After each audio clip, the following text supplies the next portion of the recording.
Some Sentences, 170 Sonnets by Gilchrist Haas. Fifth Junana, Sonnet 69 through 85.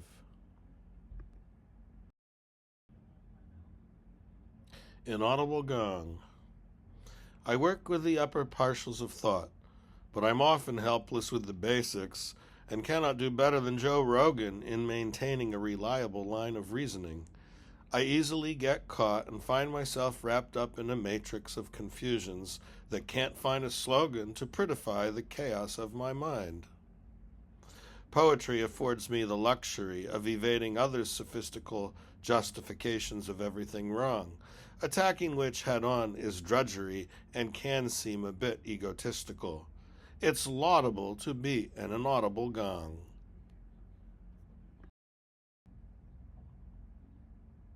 Can't bring it to a song. It's hard to keep up old activities when so much in the world is going wrong and we're coming up short on remedies. I'm mad, but I can't bring it to a song. I'd like to read a book I've not yet read and study Thai or French or Japanese. Instead, I'm stuck on lies we're daily fed by criminals.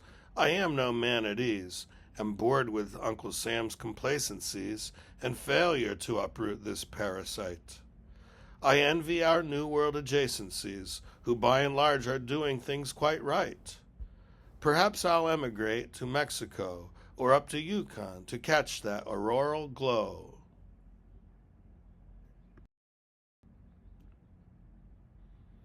Sacramented turds. Cosplaying Nazis. Should we laugh or cry? Today's AI bot says it's do or die. This orange asshole. Just how does he feel? Is it a hassle to be a schlemiel? And are we seeing double?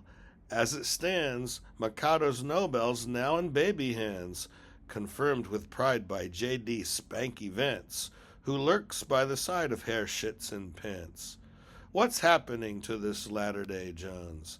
His mouth is crapping straight up from his bones. He treats Trump's words like satanic manna, sacramented turds. Don't you just want to see crushed in a blender his scurvy face? South Park's rendered him as Hervé Villachez.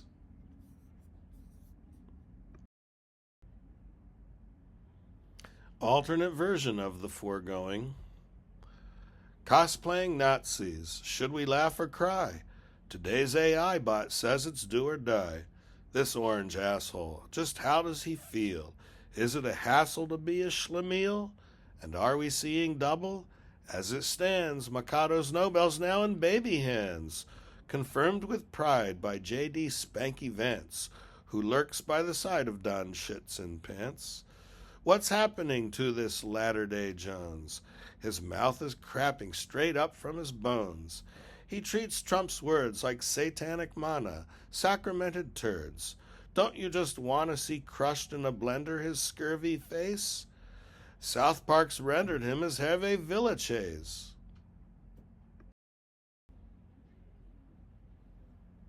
Saturday morning bafflements and bric-a-brac. Increasingly, it's been the bric-a-brac that's occupied my brain from dawn to dusk. Inspirational energy I lack for penetrating deep beneath the husk of this century and its bafflements as to why we can't get it together, why there's no way for us to scaffold sense and reason against the lies and blather of Xi, Putin, Trump, the billionaire class, the media that just makes matters worse, YouTube morons who talk out of their ass, politicos who make me fret and curse. Modern life, there should be nothing to it. If they knew, would Locke and Edison scream, "Screw it"?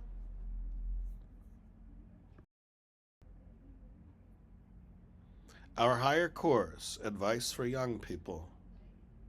Don't doubt yourself when you've got a good hunch. Could be you're onto something big and grand, although your friends might think you're out to lunch and your elders dismiss you out of hand. When I was young, they thought I was a fool for scribbling wit and whimsy with my pen, for distinguishing myself in the pool by nurturing aesthetic acumen. What you may think is just a passing thought that has no further reach or wherewithal may signal that you're finding what you've sought by avoiding that glitzy mirror ball that vacuums us with centripetal force off of the track we prefer as our higher course. Notch in the nexus. We're all born with specific energies that come in the form of passions, talents, and sympathies leading to synergies of human endeavor, strife and balance, and between them tension and compromise. Individual life is a measure of progress with intersubjective ties through which we contribute our own pleasure to the happy furtherance of the whole. Ultimately, we judge our own success, and even tyrants sense when this is null. We strive to find our notch in the nexus of the current state of human affairs, not burdening it with bundles of private cares. These dratted pigeons of the Alawai. I wish I could render adequately, in pristine iambic pentameter, how flocks of pigeons have radically domesticated the diameter stretching from the tableau of our lanai out across the neighborhood park and courts to the bike path along the Alawai, showing off to us their avian sports and, did I call it domesticating? Change that to territorializing, filled with constant noisy nesting, mating, and, with their shit, memorializing a home we never intended to share with pigeons entrusting their souls to human care. It would be nice to see a poem explode. A technique that Auden often uses, slant rhyme couplets. This sort of thing pleases, but can suffer various abuses when someone like me shows up and teases a variation causing confusion as to this new guy's exact mission. Mental masturbation or ablution, or sound effects leading to fission. It would be nice to see a poem explode as the result of such an escapade. Out of the wreckage crawls an arthropod, a new being in search of an abode, some abandoned dwelling to escalade and inhabit as its carpet or garden god. The Prison House Nerds of Language, companion to the preceding poem. I've never really cared for slant rhymes, though, which don't make for good music, in my view. Even Emily's are only so-so. I don't have to genuflect in my pew. I like to rhyme as perfect as I can, even if I have to cheat now and then so that things proceed according to plan, depending on all that I plan to pen. Of course you'll say I'm just playing with words. Well, it's true. I play with words and their shards. Like composers manipulating thirds, we play with our material, we bards. Just think of us as language's prison house nerds, plundering the treasury, evading the guards. As Cleo runs for cover. The century didn't work out as planned. To say it fell short of expectations would represent a gross understatement. The much bruited end of history that had been summoned as if on demand vanished amid feeble protestations. Historians were hauled off the pavement and put to work on the new mystery of where, when, and how it had all gone wrong. Meanwhile, a joker arose in the midst of endless discussion and took over, gathering around his person a throng of shameless sycophants and idiots. Now Apate reigns as Cleo runs for cover. Cleo and the sham dawn of post-history. Cleo had briefly thought she could retire and feast on ambrosia with the Titans. Humans were said to have figured things out, but their situation, in fact, was dire. That pact with fate that calms and enlightens had been disturbed by a lingering doubt. Have humans learned to live in peace and share? Or is this New World Order just a scam? And their climate, dirty beyond repair? The lion cannot lie down with the lamb, lacking pastures to lie together in, and much else on which such peace would depend. Cleo sighed. This all seems like dusk, not dawn. How soon their history's end has come to an end. Domino Fall, or Ice Slipping on Ice, composed upon the news of the second confirmed ICE murder in Minneapolis. The Orange Joker told them whom to hate, bundling their misplaced animosities, bad fruits of insolence. None were innate. Misfortunates bore the atrocities, prolonged imprisonment, deportation, public humiliation, loss of life. It seemed more and more a broken nation, a domino fall into widespread strife. Of course, it didn't happen all at once. A slow fall taking place over decades, sponsored by ignorance and billionaires, led by this charismatic orange dunce. It's fun to watch them botch their escapades, see ice slip on ice and fall on their derrieres. Our king of presidential interlope. National discontent breeds restlessness. I'm often restless as hell, I'll admit. Somehow I'm on anxiety's guest list and can't get my name removed, goddammit. It seems I'm a poetic conduit for current griefs and latest discontent. This newest rage, I'm quite bonded to it. My Irv shall not become a monument to lump in the throat human impotence. Poets from the first have trafficked in hope, but we're up against abject diffidence. This king of presidential interlope has half of us enthralled, half of us cowed. He's doing the shades of all demagogues quite proud.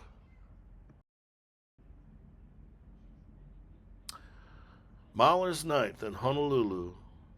Amid this chaos, there's still Mahler's Ninth. I'm hearing it today in Honolulu. That adagio with themes intertwined, then afterwards it's pho on Kapahulu. The first movement is cosmic plenitude, all that's bad contained within all that's good. The second, bumpkins clumsy, harsh, yet shrewd, till Eulenspiegel, maybe Robin Hood. Movement 3, an intractable burlesque filled with Austro-Hungarian Weltschmerz, both deconstructed fugue and restless rondo. The grand apotheosis of a quest and counterexample to Conrad's Kurtz, Movement 4, both swansong and mortal smorzando. What I don't want to hear tonight in Mahler's Ninth. I don't want to hear it as elegy, although it's very easy to do so. I'd rather hear abstract analogy or jaguars in a painting by Rousseau. I don't want to hear the desperate gasp of our civilization on the wane, the offspring of Adam, Eve, and the asp, funneling hellwards through Acheron's drain. Still less do I want my own century supervening in my rapt enjoyment. I'll accept love, disgust, and venery as meat for interpretive employment. But nothing, please, of our current malaise in the U.S. of A. in its ugliest phase. Andante Komodo, or What I Really Heard in Mahler's Ninth. Everything that is has happened before, and this includes all of us, we women, we men. Each time we die, we ask, what's more, what's more? We'll understand when now retreats to then, and what is to come rests firmly within our ken. And that's to say we'll reach another shore, another again, again and again, each a new custom house on an infinite tour. And yes, we'll trod through filth and sin and gore, within and without our small milky glen. We'll redeem ourselves at times, though we won't know when. What we can't recall will return as lure. And while human concerns may howl and roar, they're just a drop in the ocean. Amen. Amen. Glum Junana. I'll admit this Junana's rather glum. I'm submitting it with my head bowed down. Like our nation, it's shadowed by this bum, this narcissist, this orange clown. Ain't no one left, it seems, to put him down. Our Congress has been rendered mute and dumb. The media just whine and balk and frown. Fareed and others bang their blown-out drum. This hard game is less than zero sum. Please help us, Cleo. Help our world, this town. Don't falsify our story. Don't keep mum. Chronicle this shit to evil renown. Not much I can do besides clean and air my nook. On the bright side, I'm halfway through this little book. And that was the fifth Junana of Some Sentences, 170 Sonnets by Gilchrist Haas, Sonnets 69 through 85.